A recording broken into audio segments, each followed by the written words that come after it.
The interview that broke the internet. Because it is so rare, we have Ajith Kumar's interview with Anupama Chopra for the Hollywood Reporter India. He talks about life, his whole career in films and now in racing. And I've been told he also talks about the F1 remake if it ever happens. So quite excited to check it out. If you haven't seen the original, I am sure you have by now. I'll put the link description. You can check it there. There's a reaction to it, not a substitute. I'll pause in the middle talk, share my thoughts. So do note that. And without a delay, let's hear him out. I've been waiting for a long time to check it out. Swag.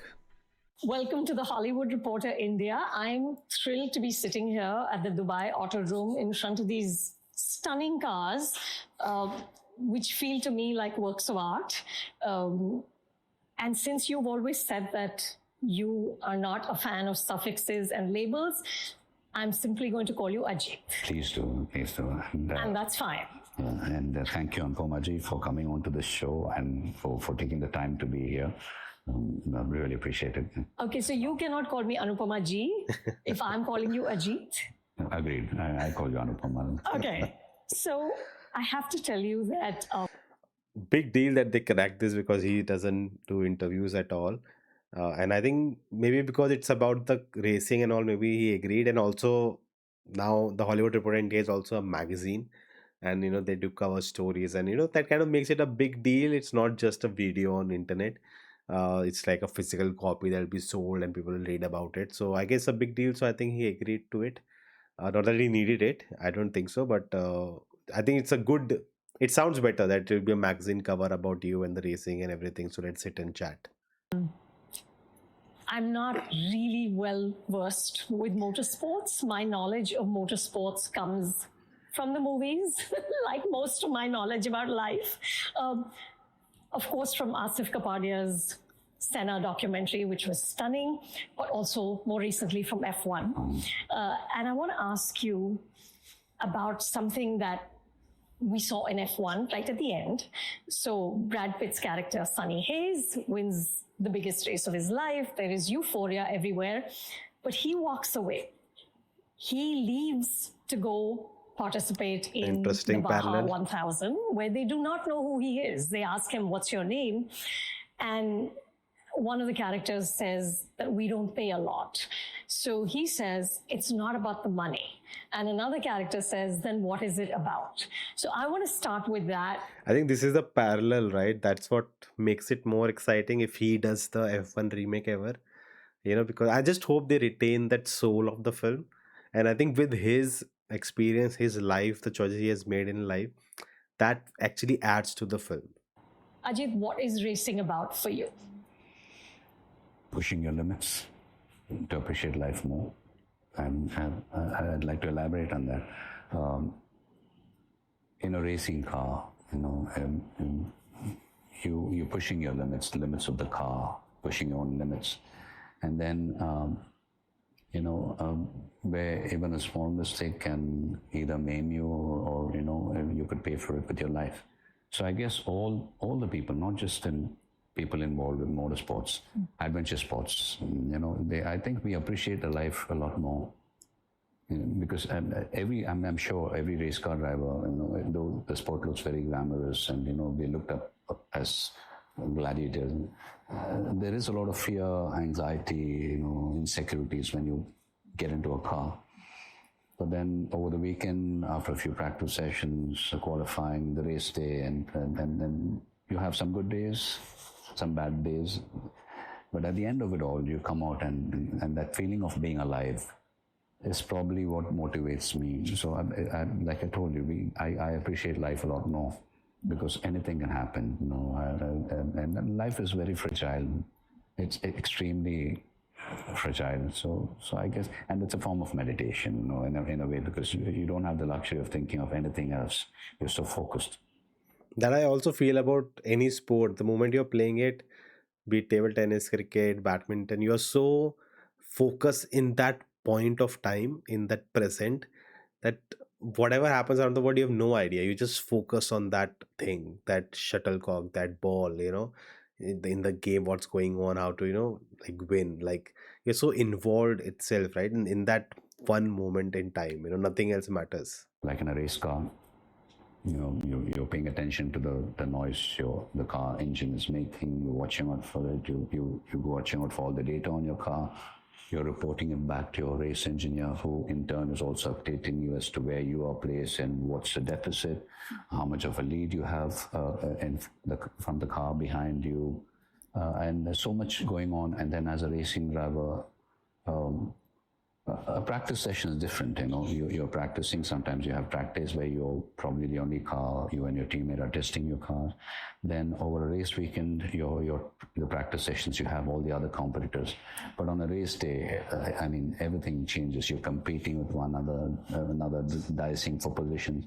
So all your attention is on your markers, like your braking points, your apex, where you need to, your turn and your exit point. And there's so much happening. And at the same time, you want to ensure that you drive in a responsible manner where you don't hurt yourself, or you're not responsible for, a crash that would cost another driver his race.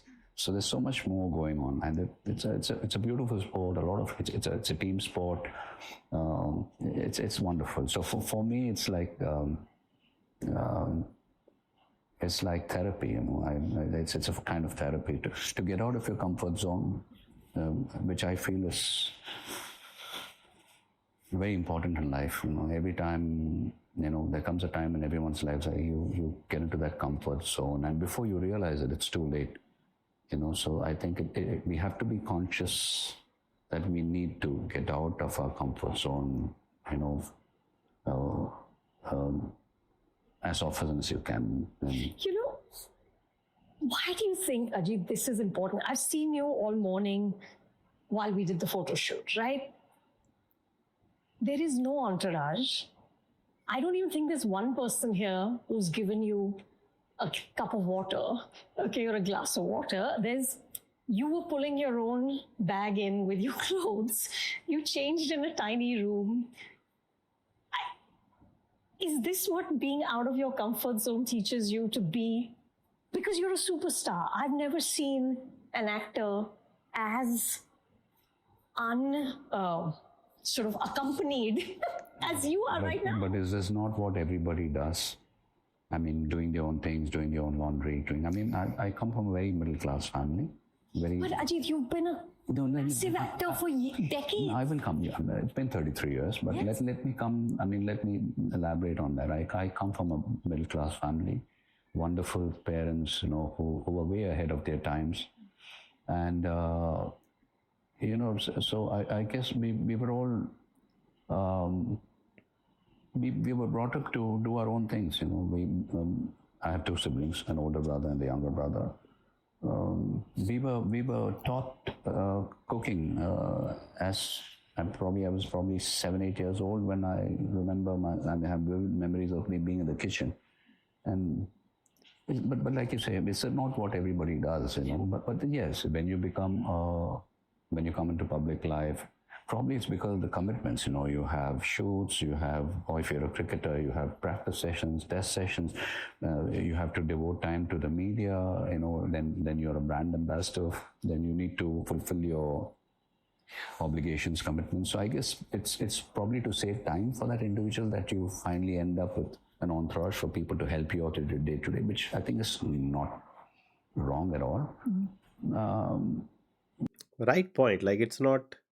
You should not have anyone. Like, you need a manager if you are at that stage, and you need handle things. You need a team to take care of certain things. So then, because then only you can give your best. You can deliver at your prime. Like, it cannot be that, I was distracted, or I have so many things to do, I forgot. Like, it cannot do. Like, you have to be efficient. But then, like I said, the reason I choose to stay away from all that is sometimes it can spoil you. Yes. So initially you have people who help you with your luggage or everything else, and then over a period of time you start to expect that from everybody around you. And it has happened to me, and I'm kind of ashamed of it. Like, that's very personal. That's the reason I now live in Dubai. I'm away from all the. I'm here primarily because for the sport, for motorsport, you have a lot of circuits here. So in a way, it is helping me because so I'm having to do everything myself, and Is that during I'm loving Ajith? it. I'm loving it. Going back to my childhood and thinking of all the things that we were taught as a kid, and it is coming to use now. So I'm enjoying it, but I don't see any harm, in people having help. Like I say, it saves them time. So Yeah, but like you said, you can also get very spoiled. You're clearly not spoiled at all. Is this, no. Ajit, is this also what sports? No, but believe me, if you had, sorry to interrupt, but if you had probably met me 20 years ago, you would have probably hated me. It wasn't that I was spoiled. I had probably had an entourage of people. And then, it gets difficult. It makes life, the more the people around you, and the like you call, like you have a lot of things to deal with. And so I felt I was wasting a lot of time trying to sort out the day-to-day squabbles between them and trying to, so you kind of seek help, wanting people to help you, but then you later start to realize that or you want people to look after you, but then over a period of time you're doing that. So there's too much of emotional baggage to carry. So I felt it would be better to be as independent as I can be.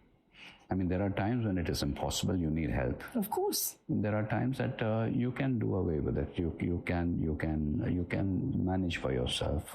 Yeah. So yeah, I'm happy. I'm in a happy space. I'm glad I took the decisions that I have, pursuing motorsports, being away from all that attention.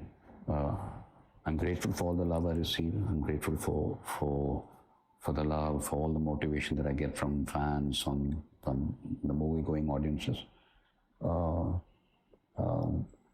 But it can be like a drug sometimes, So Fame is a drug. It can. So I'm very conscious because of my past experiences. I'm very conscious that I don't take it too personal. I think it's important that it's not about that he knows it, like he was born with this knowledge. It's the knowledge he's attained with experiences. Like he has made those mistakes and he learned from those, and today he's here, sitting here with all that have been, he has been through all that, and that has taught him lesson, and that makes him today understand that I don't need that. And you need to have those, I guess, or either you can learn from someone. I think it's a statement like you are wiser if you learn from other people falling, right? Like if there's a pit and someone goes and falls down there and you have seen it, if you also go and fall in there, then you are stupid. But if you, like, you're not stupid, like you have to be more smarter. So if you have seen that person fall down, if you go down there, you have not learned the lesson. You're wiser when you have seen that, and you don't, you avoid it falling down in that pit. And let that be, keep that, like have a glass ceiling, so yeah, I enjoy that, but I don't want to touch it, I don't want to be influenced by it. And like I said, I have moved to Dubai primarily to pursue my motorsports endeavors, right? Because they have a lot of circuits here. There's a lot happening with motorsports here. You have the Dubai Autodrome, you have the Bahrain circuit close by, the Qatar circuit, and Abu Dhabi. So it gives me the opportunity to practice. There are a few teams based here where I can hire the cars, and practice as often as I can. So I'm happy to be here. Do these two careers sort of inform each other in the sense that is there a learning from one that you take to another and vice versa? They complement each other. See, the only thing with motorsports is there are no retakes.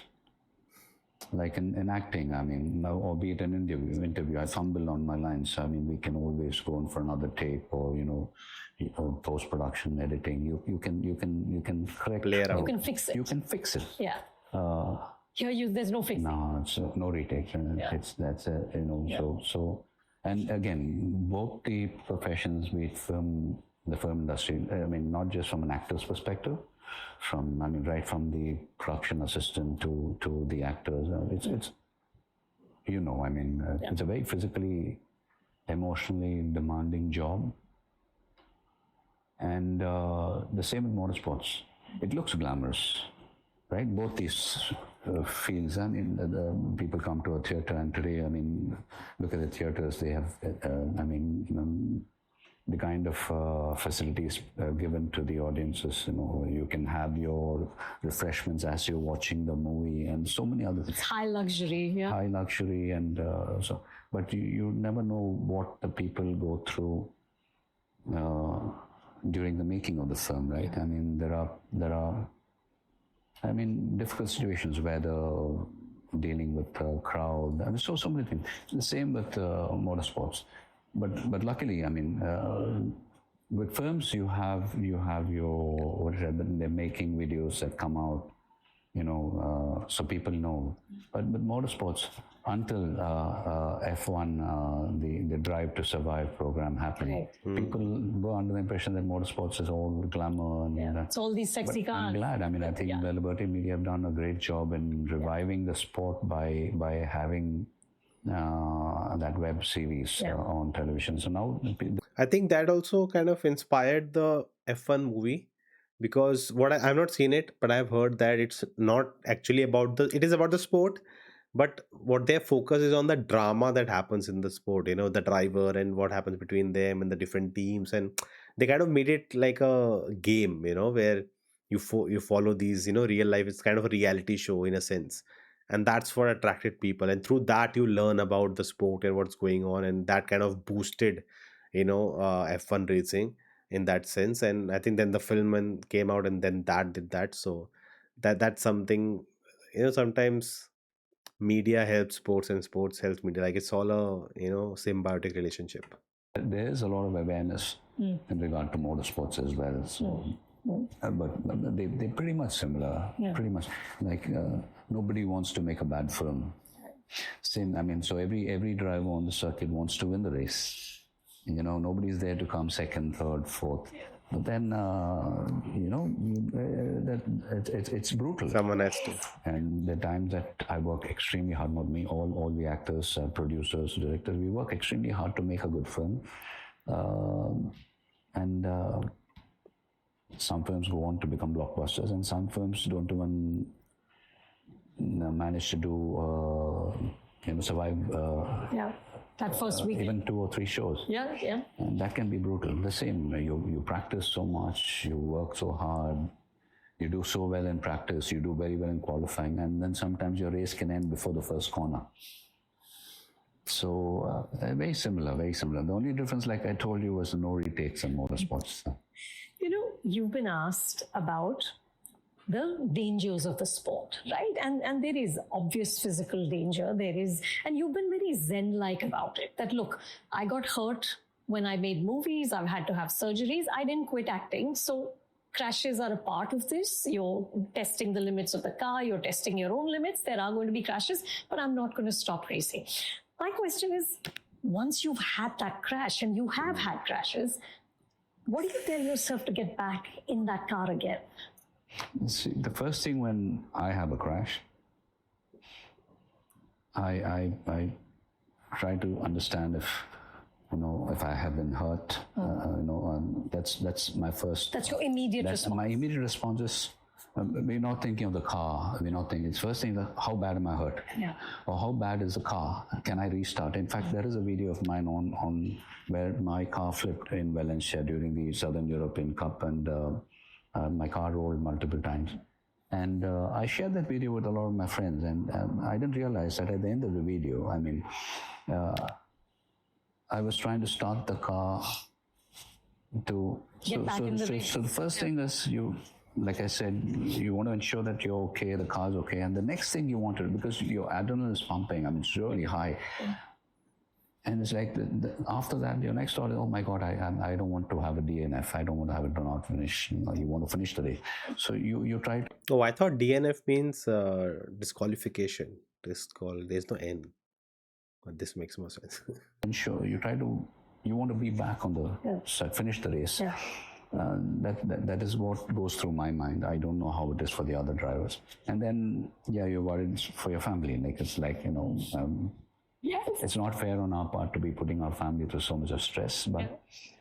But having said all this, let me remind everybody that there are more people dying on the roads world over than in a racing car. Because the cars are designed primarily keeping the driver's safety in mind. So, it's very rare that, you have a fatality on the track or, bad injuries that can, put an end to your racing career. And you're working with hardcore professions. Engineers, and there's so much that goes into the sport. And then you have a medical center at the circuit. You have the best brain and neurosurgeons, on the circuit. The marshalling is extremely professional. Everything. So you got. It is like an environment where the safety is taken care of. Like, like things can go wrong, but they've taken care of all of it. Whereas in life, the fan can fall right, on me, and anything can happen anywhere, right? There's, as you said, like there are more people who die on the roads, just driving normally, going off ways or coming back or something like that, and then on a racing track. When you have an incident on the circuit, and within a minute, the medical team is there to assist you. The marshals are there to protect you, to ensure that the car is cordoned off, and the other drivers are warned about the track or a vehicle being on the track. No one's allowed to touch the driver but the medical team. So they are there, they extricate you from the car and in a very safe manner. They first take you to the medical center in the circuit. They assess you, run through the whatever checkups that need. And depending on the kind of injury, then if it requires hospitalization, you're being looked after. Right. You understand? So it is not as bad as people think. And when you have a crash, unfortunately for me, I've had some terrible crashes. But so are the other drivers. But probably because I'm an actor, or they say Ajith crashes, another crash. So people think I'm always crashing. But after none of these crashes, did you ever feel, "Acha, ab ho gaya, like I'm done"? No. You've always managed to get back in the car. Or do you have to talk yourself into it? I'm blessed that so far my injuries have not hasn't been that bad that I have had to miss a practice session or a race. And so with my film industry, I have undergone 29 surgeries. Yeah. Wow. Right? So I'm blessed that I've had some very good surgeons and doctors looking after me, who put me back in shape, and I'm grateful to the Almighty, because not many people are so lucky. Yeah. But and like I say, anything can happen. And I'm a hardcore optimist. I've been a hardcore optimist for all my life. And there are two ways you can go about living your life. Like you can always complain, crib, or you can just take it, learn lessons from it, and Move on. like a warrior. You move on, and every warrior goes to battlefield knowing that he will not come back home. So, but that doesn't stop him, right? He's fulfilling his duties. That's the way I'd like to go about life. Just be optimistic about that. Believe in the universe. Believe that everything happening is happening for a reason, and the reason can only be good. Correct. As long as you are not trying to disrupt another person's life. Yeah. Your intent is good. Yeah, your intent is good, and you wish well for everybody. And there's something I'd like to tell you. I mean, even when I This is getting quite deep on WhatsApp or whatever, I make it a point to end the message with, "I wish you and your loved ones a beautiful life." I mean, at the end of the day, that is all. That is what we all want. We want our loved ones to have a good life. Maybe that is why people who indulge in crime or whatever it is. If you really go to the roots, why is he doing it? He wants a good life. Sometimes they have the talent, but they don't get the opportunities. So probably it's a frustration. So I always pray. I pray to God, saying, please give everybody what they want. And there are two reasons for it. One is you fulfill your wishes of giving your family a good life, a comfortable life. And then when you have access to wealth and whatever that you have looked for, when you are economically in a sound place, then you will understand what money can buy and what money cannot buy. Yeah. Right? And then you will also understand if you're a... That's a very important line because like you see that like a lot of people say money cannot buy happiness, money cannot do this, money will not solve your problems. And then I see people saying, oh, what, now you have money, that's why you can say it. But the thing is, that is actually true. It's the moment you get that money you think will solve problems, that brings its own problems. And then you're always in that cycle of being dealing with the problems, and coming with more money, dealing with more problems. It's just a constant cycle. And I think just listening to him, you can tell that he has reached that phase of his life where he just sees everything very well. Like he understands the cycle of life, or he has that zen mode he has reached, where he looks at everything very practically and with open eyes, and not not trying to be in that rat race which we always assume. And I think the thing that he can able to follow two of his passions. He was an actor and such a become a big star, and now he wants to fulfill his like wish and passion for racing. And he was able to do both. And I think you need that clear headed mind, you need that clarity to pull it off. You cannot really commit to such things with unfocused mind. giver or a taker. Because I believe there are two kinds of people in the world, givers and takers. So I know a lot of people who say, oh, so-and-so indulges in charity. If I had money, I would do the same. But believe me, when I say this, they probably, they think that if they had money, they would do. But when money That's comes true. to your hand, when you have access, that's when you realize who you really are. Then it's like, no, I don't want to do it. Why should I not work very hard for it? So I pray to God that He fulfills everybody's wishes.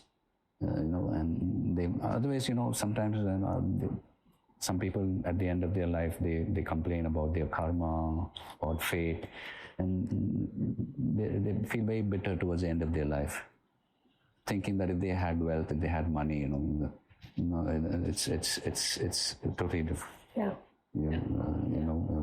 It can make you a monster.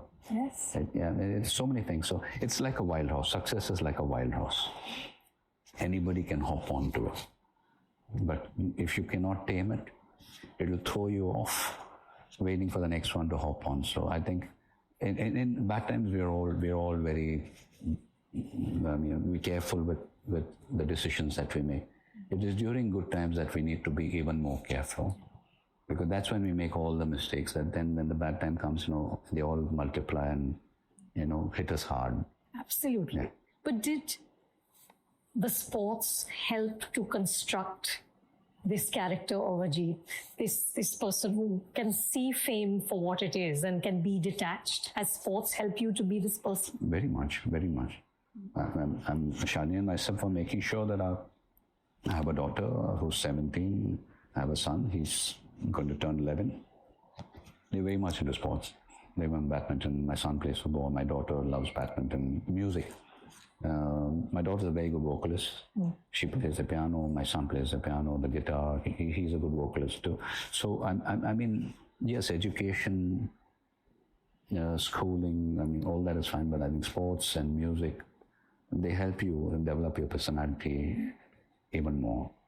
She posted this lovely reel on Instagram where your son is sprinting, right? He's in a school race and he's way ahead of everybody else, and she captioned it like father, like son. I'm extremely grateful, to Shalini. I don't think I'm an easy person to live with, and in the sense, like, be it my sport, be it my films, I like to perform my sons myself. I know I put her through a lot of hard times, but never has I think I had a crash during Vidamuyarchi also, right? Where the car flipped. She ever stopped me from, she's been very supportive.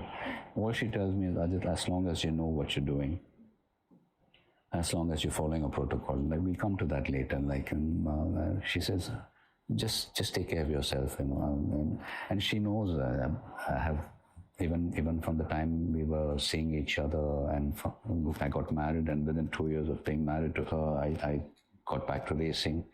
I participated in the Formula 3, British Formula 3, and then the European Formula 2 season. So she has always been very supportive. In fact, till the kids came, like she would be with me, visiting me, for all my races, being there.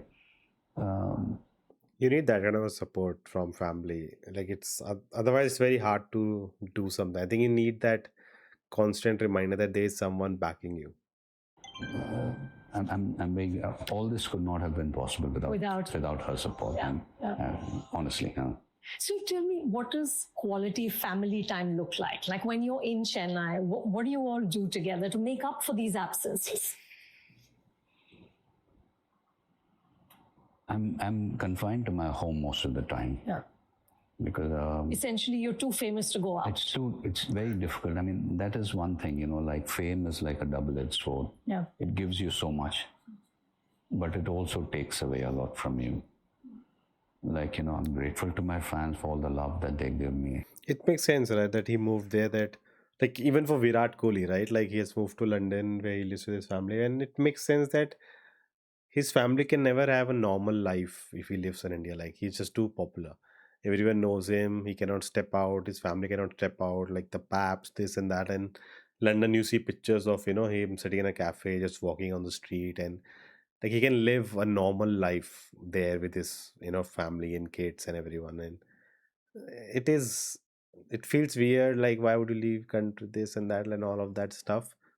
But what can he do? Like if you're so famous and you cannot live normal, I cannot walk out freely and without any judgment or people behind you or something, then no point. But it is also because the same fan that I hardly get to be out with my family, and not me. And I don't know if I have the right to speak on behalf of the other actors in the world, not just Indian cinema, the world cinema. I think we're all very grateful for all the love that we receive from the media, from the public, from lovers, neutrals, haters, and all that is. But it also deprives us of a lot of other things. Yeah, in terms of comfort, a good lifestyle, yes, it gives you a lot. But the things that really matter to you, it takes away all that from you. Like, I can't go to my son's school, drop my son. I've tried doing that. I do it for a day, I do it for the second day. By the third day, people know that I will be visiting the school at this particular time. And then by the time, there have been times that where I have been asked to leave in a very polite way. Because you're creating too much commotion. Yeah, exactly. And unfortunately, sometimes people think that we are orchestrating this, which is not the truth. The I don't PR. think any of us do it orchestrated. Except just that they love us. I think it is orchestrated more by the people who are not stars, who are not famous, who don't have fame. They orchestrate it, not the people who already have it. So much that when they see you in person, flesh and blood, they want to see you, take a picture with you, touch you. That's the flip side of fame. And I can't drive in India. Because every time I try to take my family out and I try to drive the car, and now Sun films are banned, I mean, in the country. So obviously, you're noticed, and then before you realize it, there are 50, 60 motorcycles, with not two people on it, 3 or 4 of them sitting on it, trying to get a picture of yours. And they put their life at risk, they're putting the other motorist's life at risk. And there have been times when they have bumped into my car, they have gone on to hit a stationary vehicle, hurt themselves. All this has happened.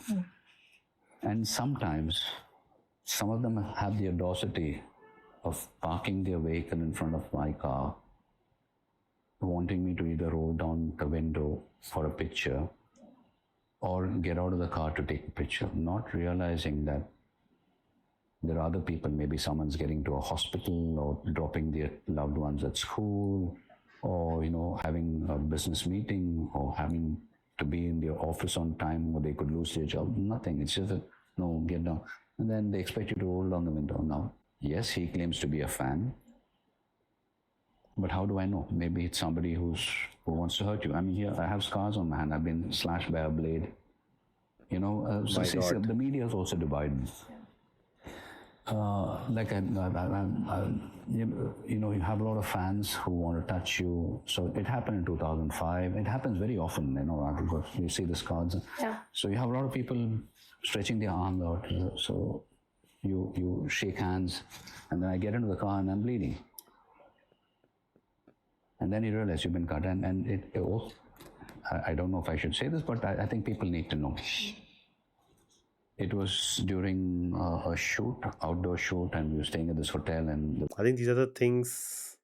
Maybe I don't know if they're already out, but I think he's sharing some very personal things that are not known in the world. Crowd gathering every day, and the owner of the hotel made a request saying that, Ajit, we'd like you to, every time you either on your way to the shoot or when you come back, would you spare some time?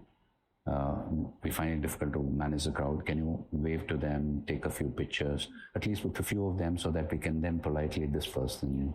Which I agreed to, and it happened. And there was one particular day, and we had help from the hotel staff and my staff, where they helping. And then similarly, there were a lot of people stretching their arms out for me to shake hands with them, touch them. And then before I realized it, there was a lot of commotion, and one of the security guys had grabbed a boy, barely in his 18 or 19. He had this, this blade that the barbers use, astura, they call it. So he'd broken a blade into half and had it in between his hand, and somebody noticed and grabbed him by the hand. And that guy was not in his senses. We didn't know if he was drunk or what. He was just like, like hysteria. So I mean, different people show love in different ways. You really don't know what to expect. So for fans to stop your car, expecting you to roll your window down, take a picture, agreed, he's a fan. But how do I know? How do we know? Yeah. So these are things that are never reported. So you're mostly at home then? I'm so confined. So coming to the point, there's hardly. So either it's at friends' places or hotels that have where we go very often, where the security does not let anybody and everybody like. That's like also the dark side of fandom, right? Like you hear so many things, like so stampede happened recently, like all the, I don't know, get in details, but like nothing is worth someone's life and injuring someone, right? Like there has to be some sense, you are fan of someone, like he himself says, I don't want any titles, don't do all this stuff. He himself says that, but no, we are his fans, we will do this, we will do, like, you want to show off that you are the biggest fan by doing the wrong things, then that you're not fan, and he himself has said don't do it, right? So there's the logic to it, just for show off, to own the identity you have created for yourself and show it to the world. That's the only reason, and that has what has become very toxic. Even on social media, everywhere you'll put the picture of the person in the title, in the name and user ID, you'll use that, and then you'll start saying wrong things to other people, other people's fan, other actor, trying to bring them down.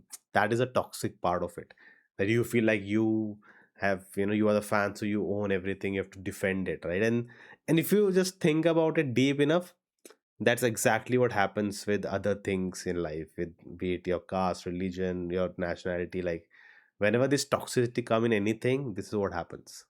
Have access to us. Sure.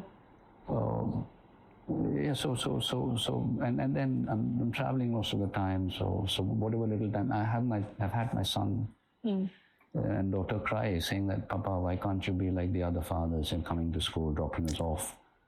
That's the hardest. It gets. It's hard. Yeah.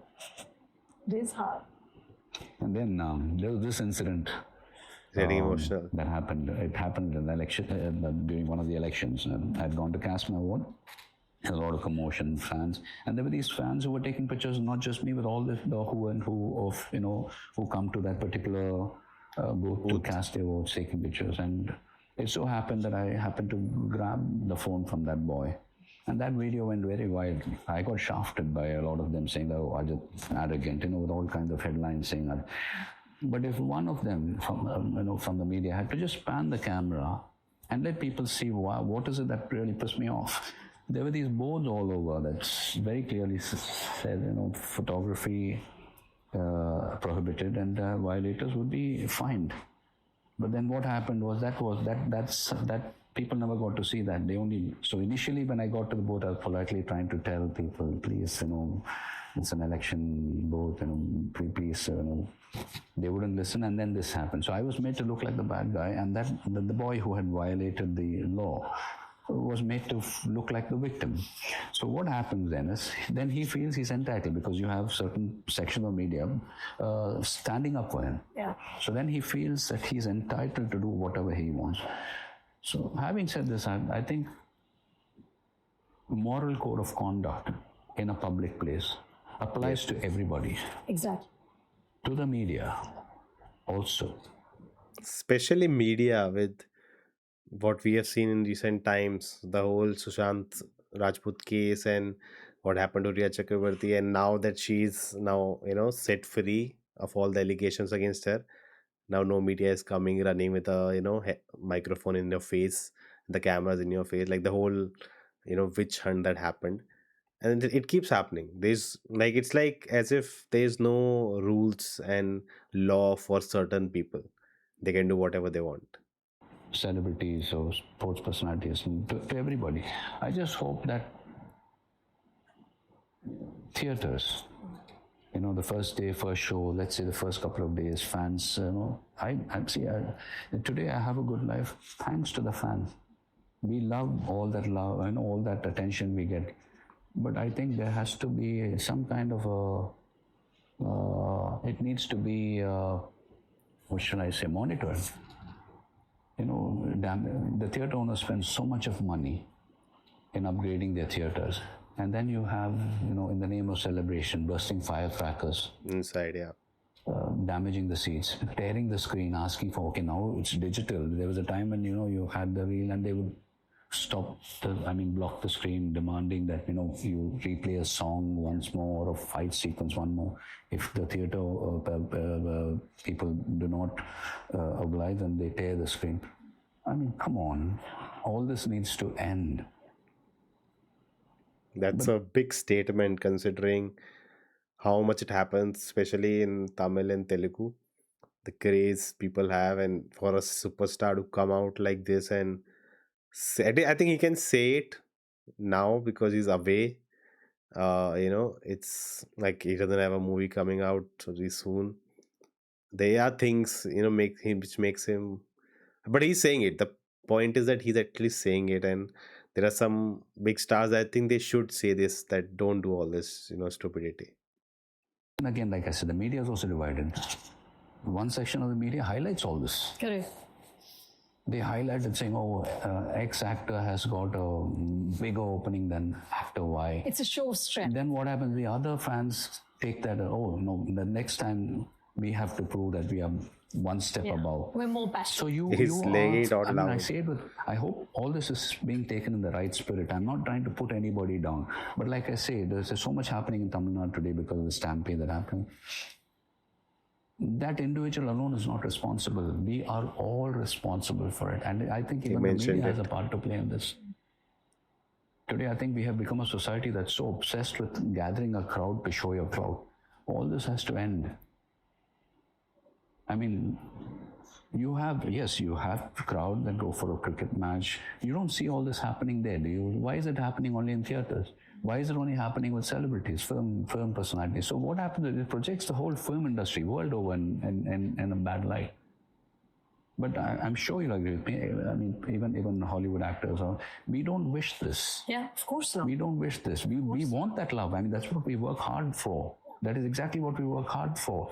Time away from family, long hours on the sets, hurting us, getting hurt in the process of making a film, going through depression, going through sleepless nights. For what? For the love of the people. But there are ways you can express your love. Don't endanger people. Yeah, and I feel the media should not encourage all these first day, first show, and sometimes, I'm sorry to say this, sometimes a few members of the media, the way they behave at an election booth, you're casting your vote, you're there with the cameras, but everyone is scared of them. So the problem here is, I think, it is a collective failure. It is not just that one individual. Yeah.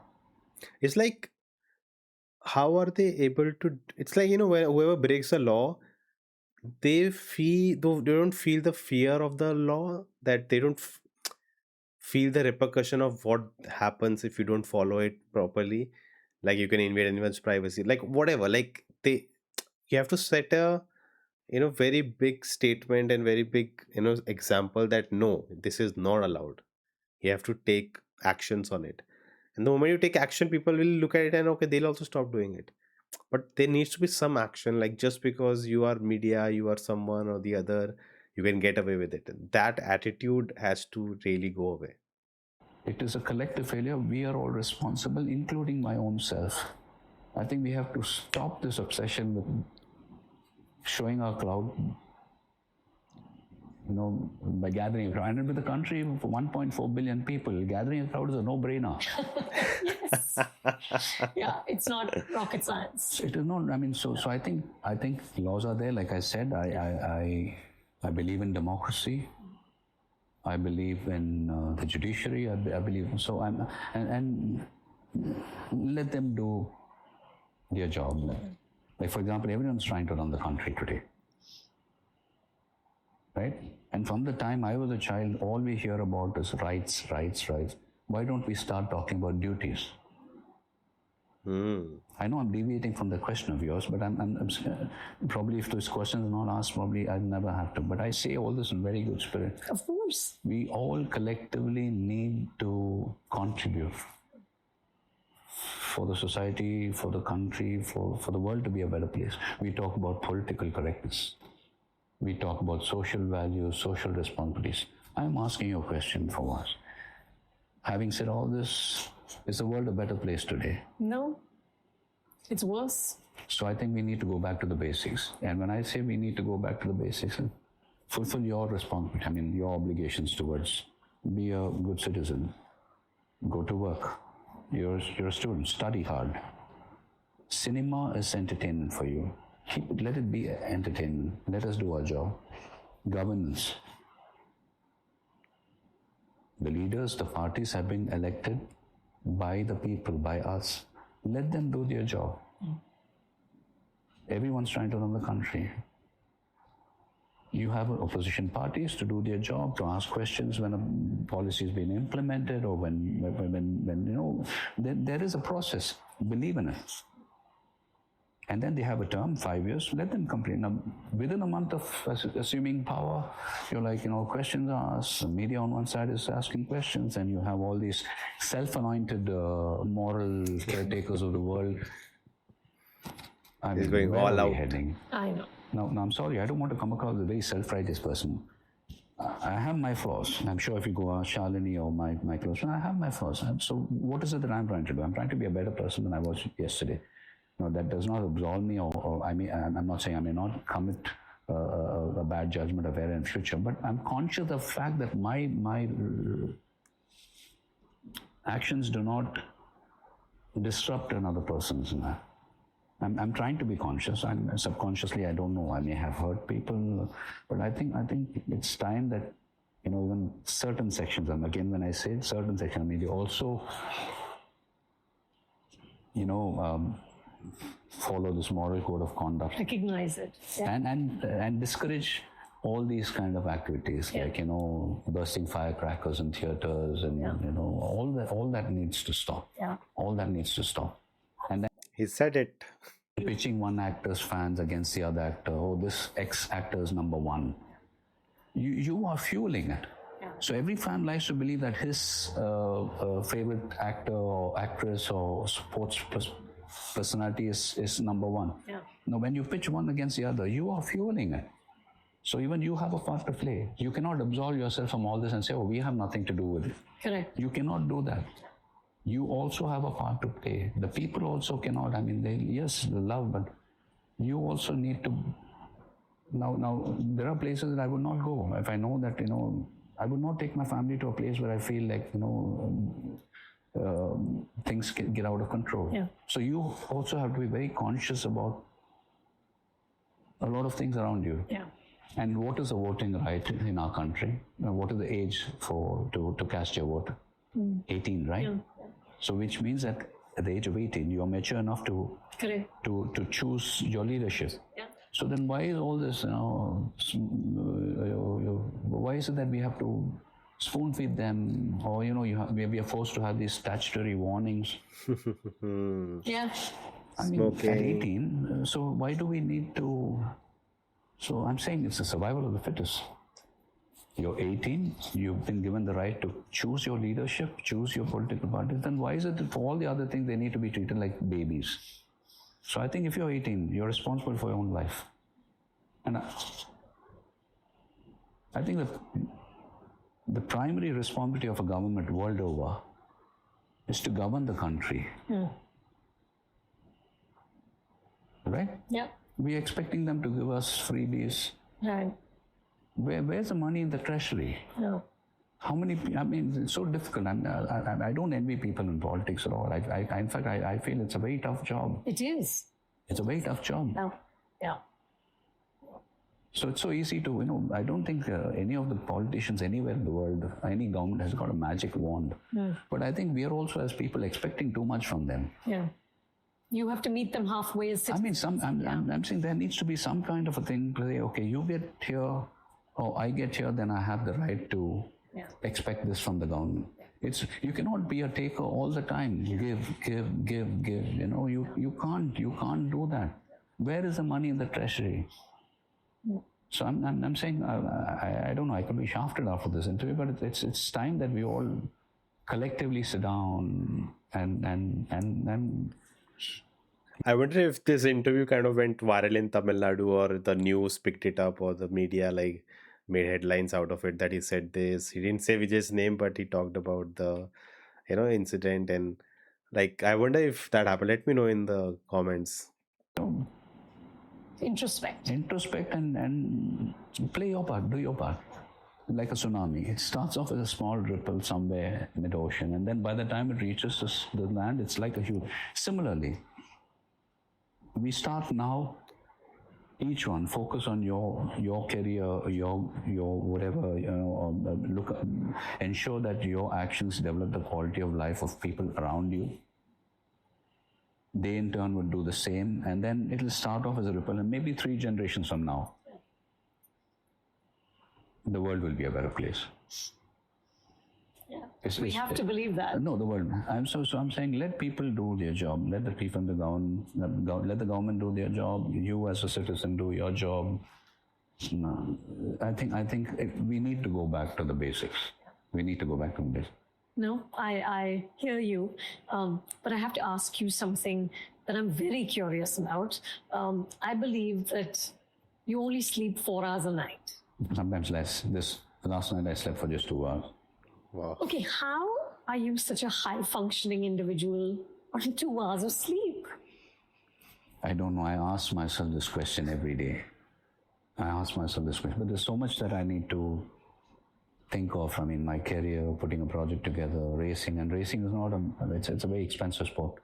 I haven't had a sponsor. I mean, absolutely no.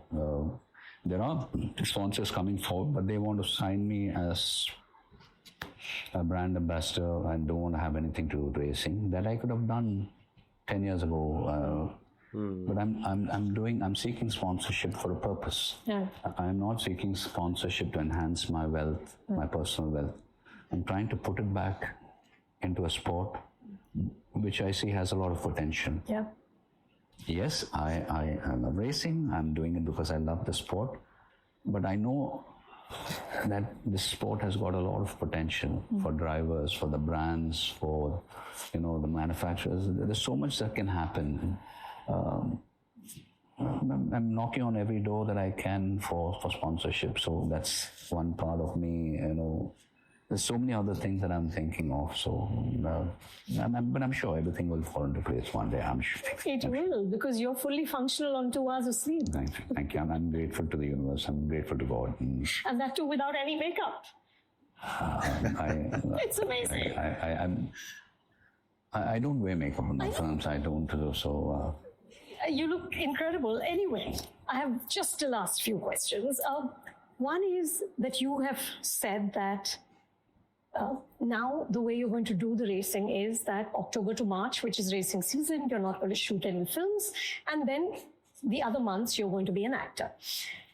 Does that mean that you'll be listening to scripts while you're racing, or all movie work is only in those months? No, it's happening. It's happening. I may start filming in a couple of months. So AK-64 might... It may, probably by Jan we should have an announcement. So okay, that's happening. So this coming year I may film and race together. So interesting. I wonder if I know, like someday Willie has to take a decision of choosing one over the other. Like, have a clear thing that, okay, I can only do race, I can do shoot films at the moment. Like, or Willie, like, if he just sleeps 2 hours, I think he can manage.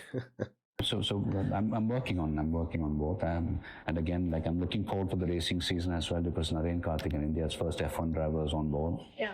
And we're doing the Asian Le Mans series. So we have races in Malaysia, Abu Dhabi, Dubai. Looking forward to it. And there are two championships I'm taking part in. One is the Asian Le Mans, and the other one is the critic 24-hour endurance series. So we're looking at 6 race weekends with double headers, like 2 races per weekend. So that's 12 races, beginning first week of December until end of Feb. So there's a lot happening on that side. We have some testing coming up again in Barcelona and at Paul Ricard in France. Aditya Patel is on board. And I must mention, like, you mentioned about the national flag, and yes, to see you with the national flag is such a moment of pride. Yeah, but I would like to tell the audience, drivers from India have done it before. Yes. It's just that it did not get noticed. Yeah. Narain Karthikeyan, Karun Chandhok, Jahan Darwala, Khush Maini, Arjun Maini. There's so many other drivers who are representing India in the international, races.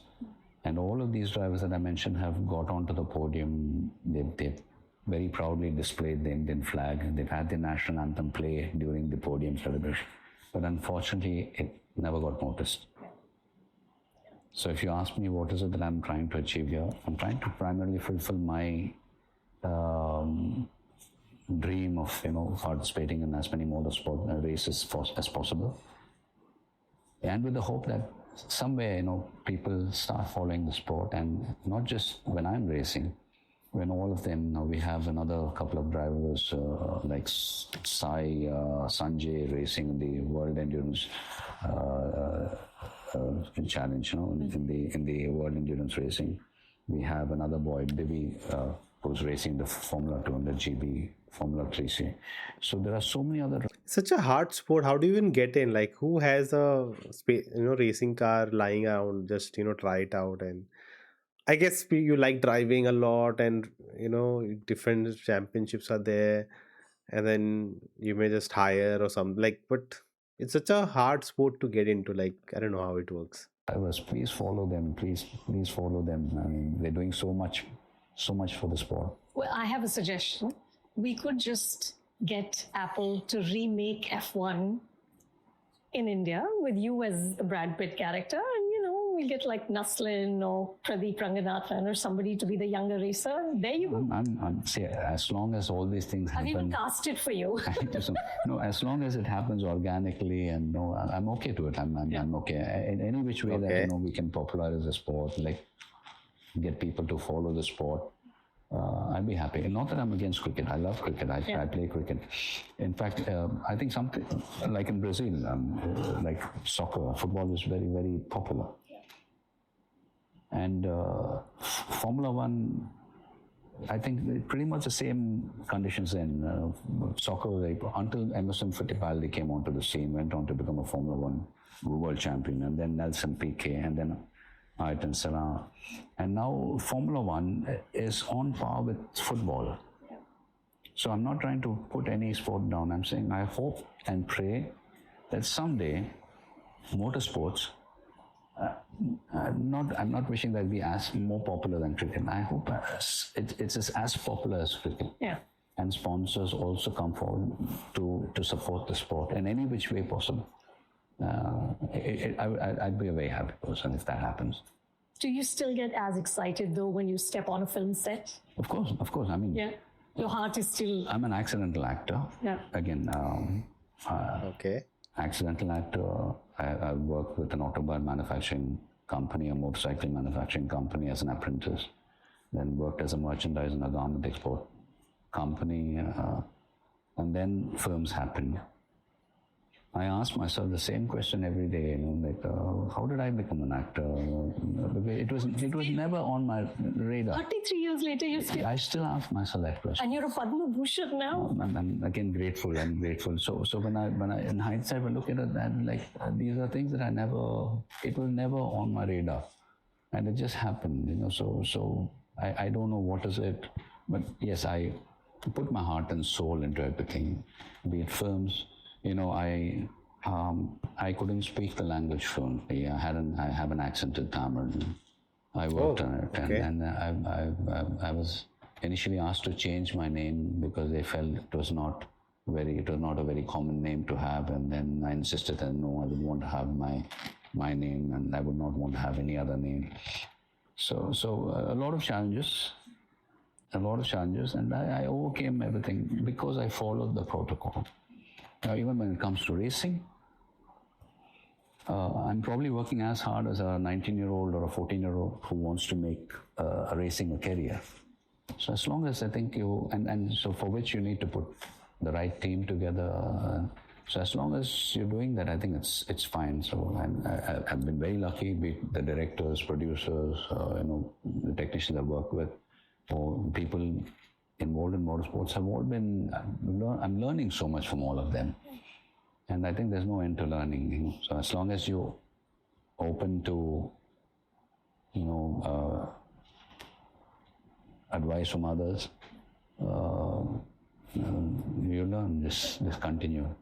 I have one last question.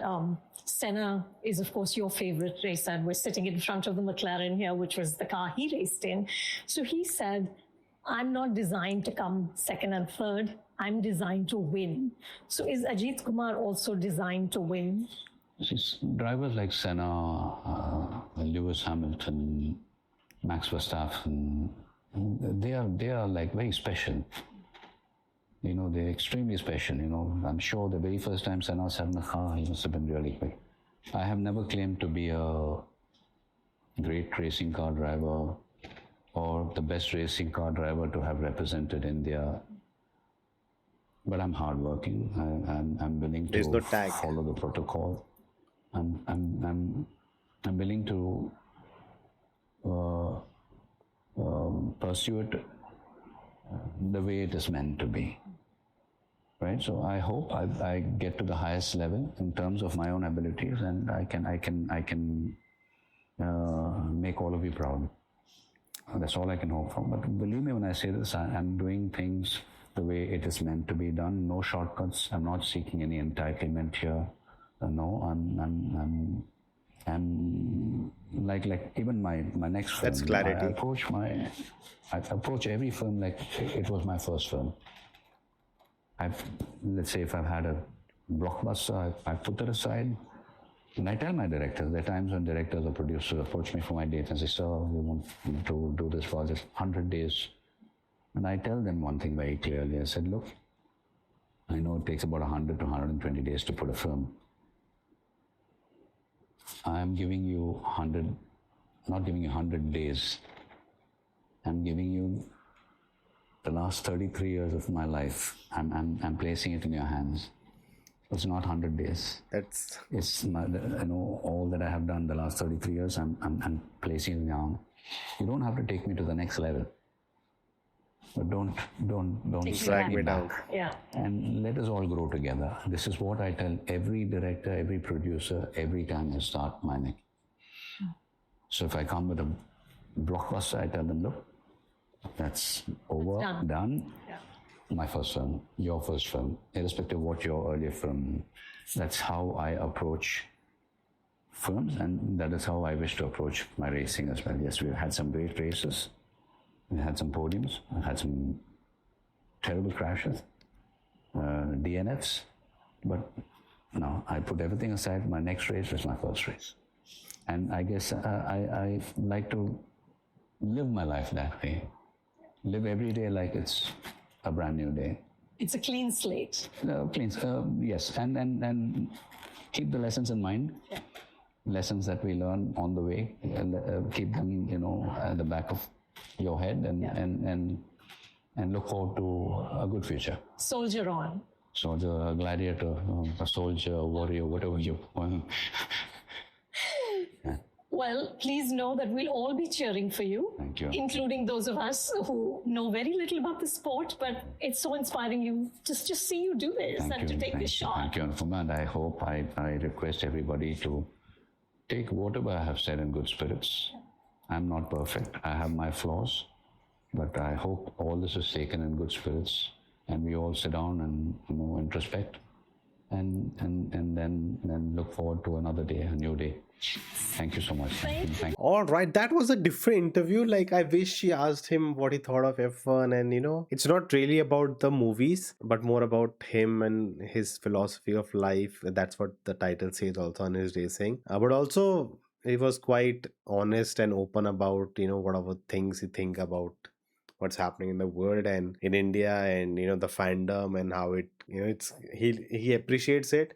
He's grateful about it, but also there are wrong things happening in name of it, and that should not happen. And he was I that's why I wonder, like, did this interview ruffle some feathers somewhere? I want to know if this created some news in Tamil Nadu. That would be like, it depends, like what he said about media. Like, literally there'll be people who would do that, use this only to do the same thing what he talked about. And so good on him to really be open about it and share it. And I think he's in the life stage of his life where he can actually do it without thinking of anything else. And it's something, it has to be said, right? It is something we have to talk about. You cannot let it delay and, oh, let's not say anything, someone will not feel, someone will get offended. No, this is time to say all these things out loud, and I'm very happy that he did it. And again, it's so fascinating that he can actually go out and race and do movies and live two passions of his life. And I just wonder where this passion came from. And for me, I would just like how you can use that to bring it in the films. Like, I want to see what he lives through with his life as a racer, what he all goes through. He uses those experience, and that experience can actually come into movies which he makes now. Do more, like as I said, right? Uncomfortable, I want him to do films which are uncomfortable, which he actually did this year. Veda Mayarchi is a film that is very different from his normal films. He did a Man Katha, and even Good Bad Ugly is a very out there film for his fans, is made for his stardom, but it is doing something refreshing. It's fun. So I just hope in the coming movies it's not gonna be a typical template hero films. There's more to it. There's challenges in it, and I hope that his real life actually replicates itself into the films also is kind of doing. And that F1 movie will be, let's see what happens, if it ever happens. Like, I think he's the best candidate for that film, honestly. Like, you don't need to make it a F1 remake. You can actually take his life and some inspirations and create a own story in the same universe, if you may. Something like similar story of a racer and Ajit, he's aged and what's going on, and you can create a screenplay, good screenplay. But again, I think it requires too much money and effort, and I don't know how we'll put it in. And there's so much things at play, when you like craft a big screen spectacle. Even knowing he's a big star, still it will be very hard to pull off. So let's see what happens. But this was really fun, very, very interesting, deep philosophical chat, and really enjoyed it. But what do you guys think? Let me know in the comments below, and check out your next, and I will see you next time.